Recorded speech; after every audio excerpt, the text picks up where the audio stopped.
Ito yung isa sa mga gamit na dapat meron din tayo sa kusina. Talagang napaka-useful nito mga mi. Dati kasi sa mga grapon lang ako or kahit ano na lang nilalagyan ko ng mga used oil. Bukod nga sa makalat, minsan na itatapon pa nga.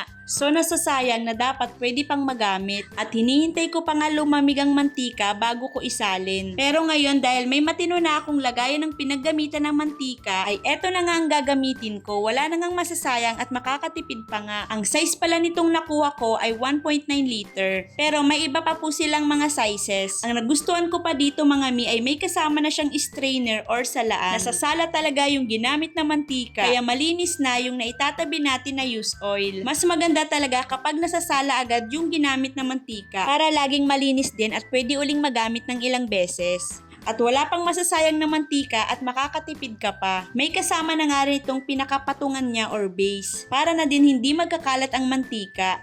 Hinugasan ko na nga pala ito para nga magamit ko na at ililipat ko na nga dito yung mantika na pinagamitan.